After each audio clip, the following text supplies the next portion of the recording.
हे गेले ना आपण येत होतो, गावाला गेलो. तसं नाही ना, कोणी चालू करते हरकत नाही, पण आता मला सांगा किती दिवस झाले ते गट्टून पडलेले? मला सांगा ना खरं, ते जाऊ द्या. हां 2 वर्षापासून गट्टू पडेल होते. आम्ही येऊन गेलो आहे, मला निवडणूक होऊ द्या, आम्ही काम करून देतो. बरोबर आहे की नाही? हां मग आता 2 वर्षापासून गट्टू पडले, फक्त वयांना जाग नाही आली. आम्ही येऊन गेलो, निवडणूक झाल्यावर करून देऊ म्हणलं तर लगेच त्यांनी काम चालू करून टाकलं. नाही असं काय फरक पडतो? हो आता नाही, हे काम निवडणूक झालं आम्ही करून देऊन तुम्हाला. काहून काळजी करतो मी? काम आहे तुम्हाला पुढे करणंच आहे ना. ते ठीक आहे, ऐकून घ्या ना. माझं म्हणणं काय आहे, निवडणुकीच्या टायमामध्ये काम करतात. मी काय म्हणलो तुम्हाला, आचारसंहिता चालू आहे, आता कामं करता येत नाही. बोललो की नाही मी तुम्हाला? हा मग मी तर गट्टू होते ते बनलेले, कुठं लावलेले? म्हणजे अर्धे त्या सोसायटी टाकलेले होते, अर्धे ह्या सोसायटी टाकलेले होते. मग ते काम चालू केलं, इकडचे कमी पडले मग त्यांनी तिकडे नेलं. कोण आलं ते करून द्यायला? ठेकेदार बी. अरे कोणी नेता आला असं ना, कार्यकर्ता नेता तुमच्याकडे? असं डायरेक्ट थोडी होणार. असं कसं काही ठेकेदार, त्याला काय स्वप्न पडलं ठेकेदार? येणंच केलं, हंडे बोनायचं येणंच केलं. हा हंडे बोनायचं हो का? मी इतके दिवस केलं असं तर आपल्याला काही वाटलं नसतं ना. जाऊ द्या ना, आहे ना, आम्ही टेन्शन घेता भैया. अरे पण ताई असं नाही ना. हे बघा तुम्ही किती बोलले आम्हाला त्या दिवशी. आता तुम्ही भाऊ आहे, आमचं बोलावंच लागेल ना. मला राग नाही आला, मला आनंद वाटला. मी काय म्हणलं, शब्द दिलेला आहे ना, इकडं शब्द पहा. दिलेला आहे, भरोसा आहे ना आमच्यावर. ते इकडं पहा, त्या तुम्हाला बोलल्या ना, तर आम्ही बी तुमच्या लहान लव बहिणी त्या अधिकारानंच आम्ही तुम्हाला 100% मला राग नाही पण त्याचा. मग आम्ही तुम्हाला शब्द दिलेला आहे ना. ताई ऐका, शब्द दिलेला मला राग नाही त्याचा. माझं काय आहे, म्हणणं, बरोबर आहे. तुम्ही काय म्हणले, कुस्ती येतात आणि मत मागतात आणि हे कशात पडले, गट्टू पडली, आम्ही टाकले. ते तुम्ही टाकेलच नव्हते ना, त्याच्यामुळे बरोबर तुमचा आहे. विषय निवडणूक आले का गट्टू टाकायचे, मतदान घ्यायचं, दुसरं काही कामच नाही ना हो. अरे भाई आपल्याला मन काम आहे अजून इथं पुढं आज झालं एवढं थोडी कामं होणार आहे. हे पण ही पद्धत चुकीची आहे ना. एरवे आता 2 वर्षापासून गट्टू पडले ना, जाऊ द्या काही बसून द्यायला पाहिजे होते त्यांनी. काही जाऊ द्या, काही टेन्शन नका घेऊ. आहे आम्ही तुमच्या मागायचे काही ताण नाही घ्यायचा. संगीत नाही ताई, मला काय म्हणते, मग आम्ही करून दिले असते ना हो. आणि ते भैया काही दुसरे नाही ना. आता आम्ही आता 30 वर्षापासून ओळखतो त्याला, आम्ही स्वतःचे घर आता हे पाहुणे आमचे निवडणूक निवडणूक हे नसेल ओळखीत आम्हाला, पण आम्ही ओळखीतो त्यांना. साहेब आला त्यांच्या वेळेला कधी गट्टू टाकून दिले तेव्हा. मागच्या वेळेस आणि मग का म्हणून गेले त्यांनी वर्ष, 1.5 वर्ष, 2 वर्ष? आणि आता आम्ही कसं आहे, आता आम्ही कोणत्याच कार्यकर्त्याला जबरदस्ती करू नाही शकत. आपण आम्हाला सगळे ऐकलं आहे, आम्हाला तुम्ही तेवढेचे हे, तेवढेचे ते, तेवढेचे म्हणजे ताई, मी काय म्हणलो तुम्हाला, निवडणूक होऊ दे. बघा आम्ही नियमाचं पालन करणारे कार्यकर्ते. निवडणूक आली म्हणून हे कामं करायची नाही. निवडून आल्यावर करू ना. आम्ही घोडेगाव निवडून आल्यावर कामं करता येत नाही. तुम्ही आज दुसरे म्हणजे काम आहे ना भैया तुम्हाला. ही कोणती सोसायटी आपली? आपली आरे 77 परदास आहे ते. 77 आहे, इकडे 76. अरे 77 किती मेंबर आहेत गोडेगावचे? त्याच्यात आमचे 10 मेंबर आहे. आमचं गाव घोडेगाव. तुम्हाला त्यांनी संजयरा पाटीलना ओळख करून दिली ना. किती येतं? या लाईनला 5 घरं, त्या लाईनला 5 घरं. अच्छा 10 घरामध्ये येतात. 10 घरामध्ये सोसायटी आहे. ही इंडियन टूर सोसायटी आहे आणि हे समोरची हे 5 घरं, हे वाकडची सोसायटी. हे व्यवहाराचं कोपऱ्यावर. म्हणजे त्यांच्या ते अर्ध्यापर्यंत जेसीबी घातला म्हणजे तिथं पाईप फुटले. मग आता आम्हाला काम करून घेणंच आहे ना. तुम्ही कशाला काम करू आलती? मग आता आम्हाला नाही नाही नाही नाही नाही, तुम्ही ते येऊ दे बाहेर. तुम्ही ना काम करू, ते त्यांना काम करू दे ज्यांनी काम सुरू केलं ते. तुम्ही खर्च कशाला करतात? ते परत कोणी येत पण नाही ना बघायला. तर तुम्ही कशाला काळजी करता? त्यांना काम करू द्या ते. तसं हे त्यांनी फोडायचं आणि तुम्ही जोडायचं कशाला करता?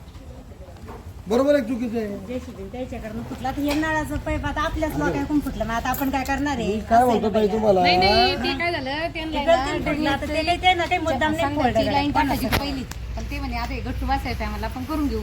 ना ते नवीन पाईप आणि ते काय झालं त्याचं पाईप आहे ना एवढाच खाली आहे, ते फुटलं ते मान्य आहे. एवढाच खाली तो काही जास्त खाली नव्हता. आणि ते काही त्यानं मारली होत्या ना. तुमच्यासारख्या सगळ्या लाडक्या बहिणी माझ्या सोबत आहेत. तुमच्या सोबत आम्ही काही झालं त्या दिवशी काय शब्द काही दिलेला आम्ही आहे. तुमच्या सोबत. आपण शब्द दिला ना, ते लगेच काम नाही अहो, करत. ते जाऊ द्या, उद्या ना. तुम्ही किती बोलले? तुम्हीच बोलले मला. नाही मग बोलले ना, हा? बोलले ना. आणि मग आता तुम्ही बोलायचं आणि लगेच जगमध्ये 2 वर्षापासून झोपले होते की पण सांगा ना. शब्द तुमच्यावर अधिकारी म्हणून बोलले ते. हरकत नाही, पण 2 वर्षापासून झोपले का गट्टू आणून ठेवले होते ना. मी तुम्हाला काय म्हणलं होतं त्या दिवशी? तुम्हाला बोललो की नाही, गट्टू फक्त उचलून देऊ नका त्यांना. काय म्हणलं मी तुम्हाला?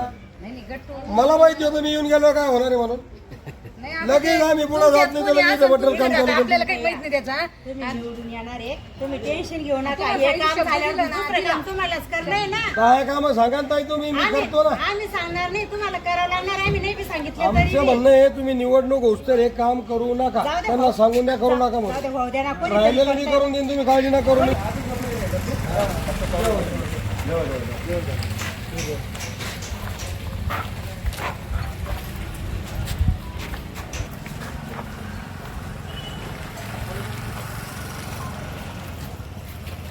ये रे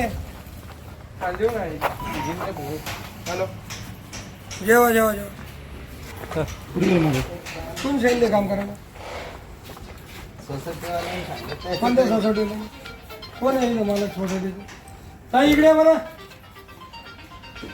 इकडे. कोणी काम दिलं तुम्हाला हे? कोण आहे त्याच्यातलं दाखवा, कोण आहे दाखवा तुम्ही काम दिलं. आपल्याला अंडेताईंनी सांगितले हा? आणि आपलं कोणचं काम होतं माहिती आहे ना तुम्हाला? कोणतं? आमदार साहेबांनी निधीचं बाकी होतं. हा तेच मग काम इतके चालू. दिवस झोपले होते का ते? आता नाही, आमचं तिकडे काम चालू होतं ना बाहेरचं. अरे बे, इतके दिवस मोकळे तुम्ही काय इतके वर्षभर तिकडे गुंतलेला, आता मोकळे झाले का तुम्ही निवडणुकीच्या टायमाला? काय नाव तुमचं? हो तुम्हाला माहित आहे ना नाव चांगलं? सांगा, नाव सांगा तुम्ही. सुनील आडनाव? खरात. हा. मग तुम्ही इतके दिवस कुठे गेलते? भाऊ सगळीकडे काम चालू होतं. आता तुमच्या घराच्या बाजूला काम चालू होतं आपलं कशाचं? गट्टूचं. कोणाचं?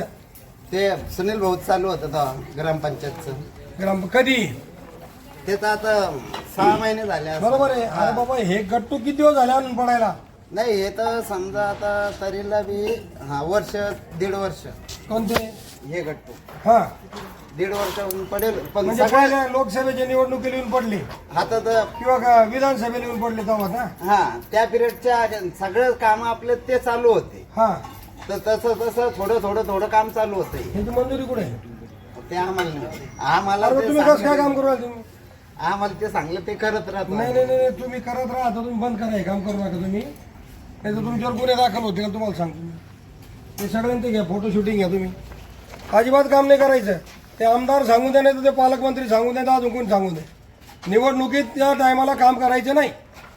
1.5 वर्ष 2 वर्ष झाले गट्टू पडून झोपले की इतके दिवस. लंताला जनतेला काय हे काय ग्रही धरू आले का? येडे समजतं काय हे? हा बिलकुल. तुम्ही लगेच तुमचे पिशे घेऊन घरी निघा. जर इथं थांबले ना, आता कुठं रस्त्याचं कामं केलं तर गुन्हे दाखल केले तुमच्यावर, तुम्हाला सांगतो मी. नाही तर नाही हो, तुम्ही ते बाकीचं नाही बोलायचं. ते नंतर आपली मैत्रीण दोस्ती नंतर निवडणुकी झाल्यावर. आता निवडणूक संपेपर्यंत कुठे गट्टू वाचवायला तुम्ही यायचं नाही. हा आता साईजचं चालू आहे, निवडणुका चालू आहे. तुमच्याकडे परवानगी नाही आहे, तुम्ही दाखवत नाही. आहे का लेटर आहे का तुमच्याकडे? लेटर मागून घ्या वही लेटर आहे का पत्रकार आहेत तुमच्याकडे? सगळ्यांना कामाचं आलेले इथं. लेटर मागून घ्या. कामाचं पत्र आहे का तुमच्याकडे? तुम्ही म्हणता की तुम्ही मंजुरी ठेकेदार करून. आहे नाही, आम्ही ठेकेदार नाही, आम्ही कोण आहे? मजूर माणसं आहे. बरं ठेकेदार कोण सांगितलं ना? आहे? ठेकेदार कोण आहे? सांगितलं ना, आता मी काम घेतलं म्हणून. ठेकेदारांचं नाव काय? मी नाही घेतलं का? हा. मी काय कोणी म्हणतो, घेतलं? आता तुम्ही सांगितलं ना आता. मला कोणत्या कंपनीने काम घेतलेलं? यायनं दाखवलं हे काम करायचं कोणाला दाखवलं? अंडेताईनं तवाचं काम बाकी आहे म्हणून आपण तवाचे ब्लॉक टाकेल होते. अरे बाबा, इतके दिवस का नाही बसवले? आता ते सोसायटी आपण पहिल्यापासून करत आलो त्याच्यामुळे इकडं टाइम झाला. काल कोणती सोसायटी केली? काल ही बाजूची केली, कुठं केली? ही बाजूची. हा, त्याच्या आधी कोणती केली? आता आपल्याकडे आपल्या घरापाशी चालू होती. चला आम्हाला दाखवा. तुम्ही 15 दिवसापूर्वी कोणती सोसायटी केली? 15 दिवसापासून 1 महिन्यापूर्वी कोणती सोसायटी केली? तवा नव्हतं केलं ना. 2 महिन्यापूर्वी कोणती केली? नाही नाही नाही. हा? अरे तुम्ही येडे बनवताय. तुम्ही या भानगडीत पडू नका राजकारणाचे. तुम्ही तुमचा धंदा आहे ना, निवडणुका चालू निवडणुका आहे. झाल्यानंतर करा. आता आचारसंहिता लागू आहे. आचारसंहिता तुमच्याकडे गुन्हे दाखल काम करीत आलो म्हणजे का तुम्ही कामाला येडे समजता का? कोणत्या पक्षाच्या आदेशावरून तुम्ही काम करताय? कोणता पक्ष आहे? पक्षाचं नाही आमचं. कोणता पक्ष आहे? नाही, अनिल भाऊ म्हणले तर आम्ही त्याच्याकडे बी त्याचे बी कामं करतो. बाबा, कोणत्या कंपनीच्या माध्यमातून काम करता तुम्ही? हे आपलं जे कंपनीनं माल टाकलं त्याचं कोणती? कोणती कंपनी? हे आपलं ठेटे साहेबाचा माल होता ह्यो. हा, त्यांनी तुम्हाला काम दिलंय का? नाही त्यांना घेतो आम्ही जाऊन तिथं. नाही नाही. मग ते ठेकेदार तुम्हाला काम कोणी दिलंय? कंपनी कोणती? कामात अंडेताईन सांगितलं होतं हे त्याचं. अरे काय कागद वगैरे सांगितलं आहे की नाही तुमच्याकडे असं? नाही आमच्या आम्ही काय मजूर आता माणसं नाही नाही नाही, आता साहेबांनी सांगितलं का तुम्ही एक काम करा. याची मला माहित नाही तर काम करू नका आता. नाही काय? कोणी आता हे आमच्या हात जोडून विनंती करून सांगणार तुम्हाला. आणि ह्याच्यावरही तुम्ही आले तर मग आम्ही कायदा हातात घ्यायची वेळ आली तर मागे पुढे पाहणार नाही, तुम्हाला सांगतो बरं का. तुम्ही आता गोरगरीब लोक आहे, तुम्ही तुमचं जाऊन नंतर करा तुम्ही कामं. तुमच्या पोटावर लात नाही मारायची आम्हाला काय, पण आचारसंहिता सगळ्यांना नियमाचं पालन केलं पाहिजे. आणि ह्याच्यावर तुम्ही ऐकणार नसाल तर मग तुम्ही बघून घ्या ते. यानंतर पेढे घेऊन या आम्हाला बहिणीला. धन्यवाद. नाही धन्यवाद नाही बडबड धन्यवाद करता तुम्ही ताई. नाही नाही एवढी बडबड केली तुम्ही त्या दिवशी. तुम्ही पेढे घेऊनच या श्याम अरे पेढे मी जाणणार आहे, नीट वाटणार आहे. मला काय म्हणायचं ताई, एवढी बडबड केली टमटम त्या दिवशी तुम्ही, मग आल्यावर त्याला जाब विचारायचं होतं ना तुम्ही. वर्ष दीड वर्ष झोपले होते का म्हणून कसं आम्हाला बोलले तुम्ही? हा तुम्ही तर नाही बोलले ना ताई. हा मग कसं काय घेतलं करू? सर काय सांगणार, आज जे झालेले जी घटना घडली आपल्या गणामध्ये, महिला काही प्रचार करताना दिसते शिक्षका, याच्यावर काय सांगणार?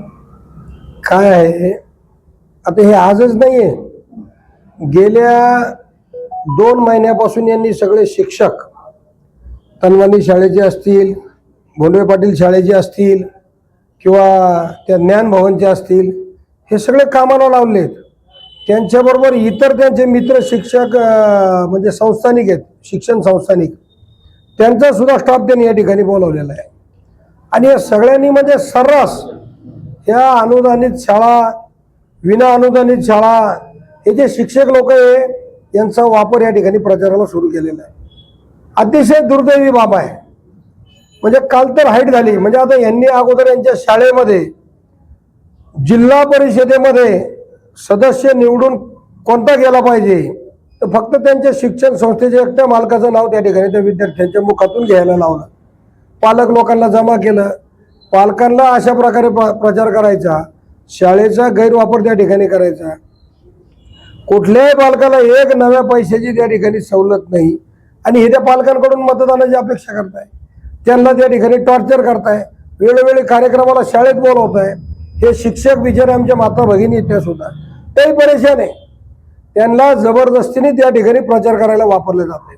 बरं, त्या निवडणूक 8 दिवसाची आहे, त्यांची नोकरी कायमची आहे, परंतु ते भीती दाखवत आहे, जर तुम्ही माझ्यासाठी फिरले नाही तर कामावून काढून टाकीन. आणि इकडे जर धरले गेलं तर त्यांच्यासमोर काहीची आता जर निवडणूक प्रचाराच्या यंत्रणेमध्ये जर त्या सापडल्या आणि निवडणूक विभागाने जर त्यांच्यावर कारवाई केली तर त्या आयुष्यातून कायमचं ते उठून जातील. ते व्हिडिओ व्हायरल होत आहे शिक्षकाचा, त्याच्यावर काय बोलतोय? नाही, ज्या शिक्षकांना आता आपण व्हिडिओ बघतोय, काल मी स्वतः म्हणजे 3 फेब्रुवारी 2026ला मी स्वतः त्यांना ज्ञानभवनमध्ये त्यांची मीटिंग चालू होती आणि आम्ही प्रचार दौरा आमचा चालू होता डोर टू डोर. त्याच्यामध्ये मी आतमध्ये गेल्यावर मी एकदम बघितलं आणि ते सगळेचे सगळे एकदम गडबडून गेले. पाहिजे तर कालचे व्हिडिओ फुटेज त्या ठिकाणी तुम्हाला ज्ञानभवनचे बघायला मिळतील. जेवढ्या मॅडम आतमध्ये होत्या, जे त्यांच्याबरोबर इतर शिक्षक होते, जे त्यांना गाईड करत होते की कशा पद्धतीने काय करायचं काय नाही करायचं, सगळा सेटअप त्यांचा त्या ठिकाणी ठरला. आणि आता त्या कालपासूनच हे प्रचार साहित्य घेऊन अजून काही त्या ठिकाणी वाटप करायचं काम त्या ठिकाणी चालू आहे. आता मी प्रत्यक्ष त्यांना पैसे वाटताना मी स्वतः बघितलं नाही, परंतु जे व्हिडिओ आहेत, जर कर नाही त्याला डर कशाचं. पत्रकार बांधव त्या ठिकाणी त्यांना विचारतात, तुम्ही कशाचा प्रचार करताय, तुम्ही शिक्षक आहात, तुम्ही शासकीय नोकरीमध्ये आहात, मग एवढं सगळं असताना तुम्ही त्या ठिकाणी प्रचार कोणाचा करताय? तर ते घाबरून त्या ठिकाणी पळताना दिसत आहे. ही खरोखर खूप लाजिरवाणी गोष्ट आहे. शेवटी आपण काय भूमिका घेणार? 100% याची तक्रार होणारच आहे. आता आम्ही पुरावे अजून गोळा करतोय, सीसीटीव्हीच्या माध्यमातून सगळीकडचे जे सीसीटीव्ही फुटेज आहे ते गोळा करून त्या ज्ञानभवनचे जे सगळे फुटेज गोळा करायला पाहिजेत इलेक्शन कमिशननी, आणि त्याच्यावर कारवाई व्हायला पाहिजे. असं पण कळालं शाळेत शिक्षका पालकांना फोन करून मतदान कोणा करायचं हे पण सांगताय, असं पण चर्चा आहे सध्या. आणि 1-1.5 महिन्यापासून चालू आहे साहेब, हे जवळजवळ 1 ते 1.5 महिन्यापासून चालू आहे. पालक परेशान आहे. म्हणजे यांना लोकांच्या भावनेशी देणं घेणं नाही, लोक वैतागले यांना. म्हणजे ते म्हणता आमचा मतदानाचा अधिकार आहे, आम्ही सुज्ञ मतदार आहे, कोणाला करायचं आम्हाला माहिती आहे, तुम्ही आम्हाला सांगायची आवश्यकता नाही, तरी हे वेळोवेळी त्यांना फोन करताय, तुम्ही यांना मतदान करा, तुम्ही यांना मतदान करा. निवडणूक आयोगाकडे तुम्ही तक्रार करणार? हो, निवडणूक आयोगाकडे तक्रार करणार आहे. फक्त आम्ही आता सगळे फुटेज एकदा गोळा करणार आणि पुरावे हातात घेऊनच आम्ही त्या ठिकाणी निवडणूक आयोगाकडे जाणार. सर्वात शेवटी हा जो प्रकार झालेला आहे त्याबद्दल तुम्ही मतदारांना खास करून आवाहन करणार सर? बघा, माझं तर हे सांगणं आहे, ह्या भागातला मतदार शून्य आहे. याला कोणी कितीही सांगायचा प्रयत्न केला, ठीक आहे, एक प्रक्रिया म्हणून, औपचारिकता म्हणून आपण मतदारापर्यंत पोहोचलं पाहिजे इथपर्यंत ठीक आहे. परंतु त्यांना प्रेशराईज केल्यानंतर त्याची उलटी रिॲक्शन या ठिकाणी येताना मी 2 वेळेस बघितलेली. मी स्वतः 2दा जिल्हा परिषदला निवडून आलो, मी एकदा आणि माझी धर्मपत्नी एकदा या निवडणुकीत इथं निवडून आलेले आहे. परंतु मला एकच सांगायचं, जे जे सदस्य उभे आहे त्या सर्वांनी आतापर्यंत केलेल्या कामं बघूनच लोक या ठिकाणी मतदान करणार आहेत. कोणाच्या आमिषाला आणि भूलथापाला लोक बळी पडणार नाही. हा फक्त प्रकार करून या ठिकाणचं वातावरण खराब करायचा प्रकार या मंडळींकडून सुरू आहे. माझी हात जोडून विनंती आहे सगळ्यांना की या बजाजनगर वडगावमध्ये आतापर्यंत शांततेमध्ये निवडणुका होत आल्या, कधी कुठल्या प्रकारचं गालबोट वादिवाद या ठिकाणी झालेला नाही. आणि असे प्रकार केल्याने निश्चितच या ठिकाणी वातावरण गढूळ होऊन त्या ठिकाणी मतदार सुद्धा भीतीपोटी बाहेर निघणार नाही. हे मतदान करा म्हणून जनजागृती करायला यांनी शाळेचे विद्यार्थी वापरले. त्याच्यातच काही जणांच्या हातामध्ये किंवा ते पॉम्पलेट होते धनुष्यबाणाचे किंवा अजून काय होते त्यांच्या उमेदवाराच्या निशाण्या होत्या. तर हा प्रकार चुकीचा आहे. विद्यार्थ्यांचा वापर तुम्ही प्रचारासाठी करू शकत नाही. शाळेमध्ये त्यांनी पथनाट्य बसवलं, म्हणजे नाटक तयार केलं आणि त्याच्या मध्ये जिल्हा परिषद सदस्य कसा असावा, यांच्या शिक्षण सम्राट जे आहे त्यांच्यासारखा असावा हे विद्यार्थ्यांच्या मुखातून त्या ठिकाणी वधवून घेतात. म्हणजे हे भांबवलेले, यांना जनतेची भावना नाही समजत. पायाखालची तुम्हाला असं वाटतं सर, विरोधकांच्या पायाखालची वाळू सरकलेली दिसते असं वाटतं सर तुम्हाला? यांच्या पायाखाली वाळू काय हे कुठं शिल्लक नाही आहेत. आता हे जे आहेत ना, वाळू सरकायला वाळू असायला लागते आणि त्या ठिकाणी तुमच्या कामाची काहीतरी पावती असायला पाहिजे. हे उठसूट त्यांच्या नेत्यांनी केलेले कामं या ठिकाणी जनतेला सांगताय, पण स्वतः काय केलंय हे काही सांगत नाही. मंत्री आहे म्हणून त्यांच्या गैरफायदा उचलतो 100% गैरफायदा उचलते म्हणजे दाखवायला काही आहेच नाही. काय यांनी स्वतःने केलेलं कुठलंही कार्य नाहीये. त्यांच्या कार्यक्रमामध्ये उभं राहायचं, फोटोमध्ये यायचं आणि तेच पब्लिश करायचं. आणि त्यांनी काय उपकार केला काय? पालकमंत्री असेल किंवा अजून कोणी असेल, शासनाचा निधी या ठिकाणी जो आहे तोच या ठिकाणी वापरलेला आहे. आणि ऐकून घ्या, हे सांगता का बजाजनगरचा विकास आतापर्यंत फक्त आणि फक्त पालकमंत्र्यांनी केला. आम्ही काय केलं 10 वर्ष? जनता का आम्हाला डोक्यावर घेते? जनतेच्या सुखादुःखामध्ये उभं राहणं, जनतेच्या अडीअडचणीला उभं राहणं, जनतेच्या प्रश्नाला त्या ठिकाणी धावून जाणं हे आम्ही आमचं कर्तव्य समजतो. आणि रस्ते करणं, स्ट्रीट लाईट लावणं, गटारी वगैरे हे सगळे कामं आम्ही करतोच आहे आणि त्याच्यामुळे लोक आम्हाला मान्य करतात. ठीक आहे सर, धन्यवाद. या वाडामध्ये प्रभागामध्ये दिसत आहे की गट्टू बसण्याचं काम चालू आहे, काय वाटतं? हा प्रत्येक निवडणुकीचा वेळेचा प्रकार आहे. म्हणजे मला तर हे म्हणायचं की इलेक्शन कमिशन काय करते? इलेक्शन कमिशन एरवी आम्ही पाहायचो का प्रत्येक ठिकाणी गाडीने कॅमेरे घेऊन आणि पोलीस फौज फाटा घेऊन फिरायची. ह्या इलेक्शनला कुठं दिसतच नाही येते. आणि ही यांची पद्धतच आहे. निवडणूक आली, जिथं गट्टू पडलेले, जिथं नाही आहे समजा टाकलेले, तिथं गट्टू नेऊन टाकून द्यायचे, खडीचं ट्रॅक्टर टाकून द्यायचं, मतदान घ्यायचं, पडले का उचलून भरून घेऊन जायचं, नाहीतर मग आता टाकून द्यायचे. म्हणजे आम्हीच दाखवायचं. अरे मग 20 वर्ष जर हे आमदार इथं आहेत लगातार, दुसरं कोणी नाहीये, ग्रामपंचायत सतत यांच्या ताब्यात आहे, मग याला हे कामं करणार